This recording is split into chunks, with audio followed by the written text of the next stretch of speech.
All right, guys, a little case study for you for the Fibonacci course. I'll explain this this violent move up that I really wasn't expecting. When I set my Fibonacci scale, here are the extensions at work. Look at this. The 1.82 up as a decent resistance, not perfect, but close enough. Better than 1.786, that's for sure. Almost made it up to the 2 level here. Let's see if we can get, yeah, right there, if you can see it.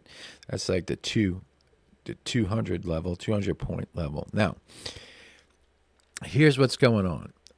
We retrace back down to the original scale of the 0.82. Notice how it acted as a support after this precipitous fall. I missed the sale on this thing.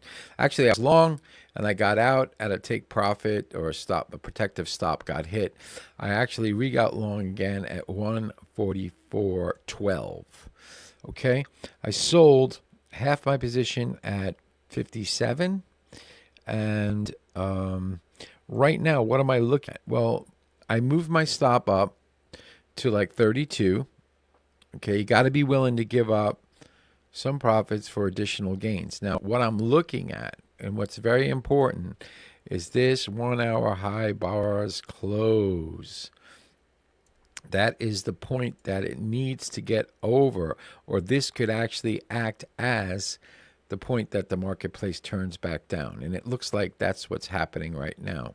So this high bars close, as I've been talking about, or maybe I haven't mentioned it yet in the course, the close of the bar is more important than the high top itself at 145. So marketplace has to work its way up through this close. If it does, we got a potential of taking out the top and perhaps even going up to the 145.31. That would be a huge extension for today, because the marketplace basically, I think, is a little tired, but markets are not humans. So the most important point, again, 5th time in a row, that 1 hour bars close. So I thought it would be important to give you this as a little case study, and I'll add it somewhere into the course itself, and I'll update you later on what happened. All right, so it didn't take too long. All right, so we basically just passed this high, or close, I'm sorry, past this close right here, which is a good sign for the dollar versus the yen right now. So in theory, what it says, or what the Fibonacci or my law says, is that now we should get up above this high at 144.93. If we do get beyond that high, we're beyond the 1.382 main retracement at 144.83, and most likely we should travel to the 1.618.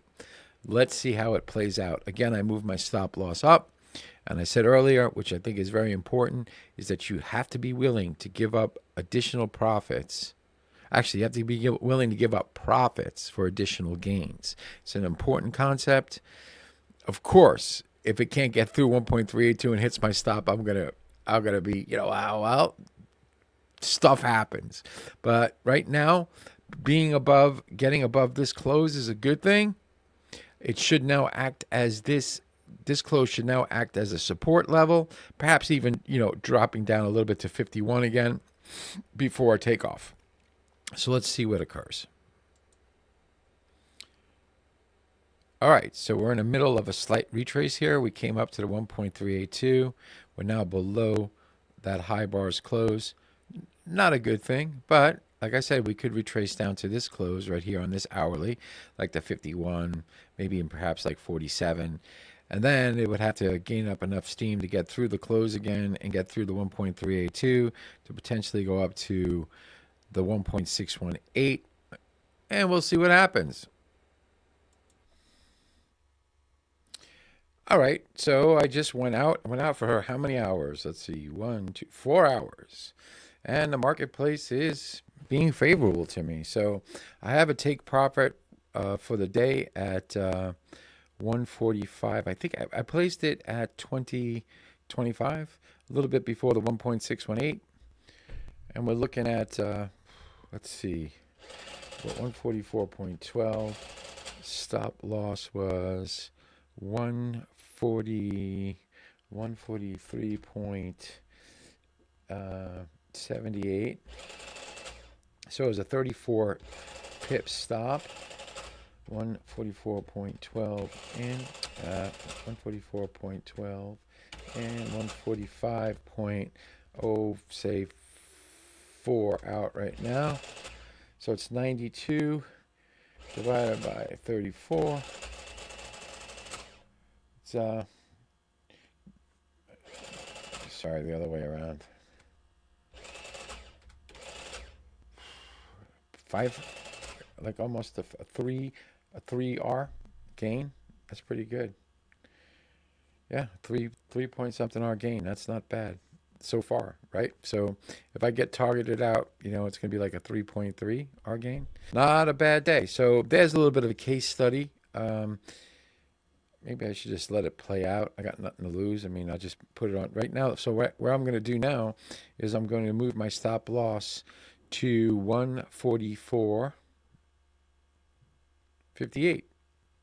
So let's see what happens. Okay, so I'm going to end it here. We're closing. I mean, we got another 30 minutes today. It's May 2nd, 2025, 4:30. I'm just going to close the video here. I'll let you know how it does. Now, for further evidence, if you look at my YouTube channel today, I put up analysis of sterling yen, dollar yen, euro yen, sterling dollar, and I did a euro dollar, rare euro dollar video. So you can go there and you can watch the sterling yen video, and it will outline exactly everything I've done in dollar yen. As a matter of fact, I had a sterling yen long trade on as well that I closed with a 5 pip profit. I just didn't like the way it was acting, and considering I was already in dollar yen itself long, by going long sterling yen, I kind of felt I might be offsetting my long dollar yen, because when you go long sterling yen, you go long sterling and you short the yen, it's kind of correlated into the long dollar yen trade. So actually, I was really overly long dollar yen when I had that cross on. So anyway, I'll leave this video here, and I'll see you in the next one. If I can, you know, hopefully I can get another one or a few case studies for you guys and gals, and I'll see you in the next video. Cheers.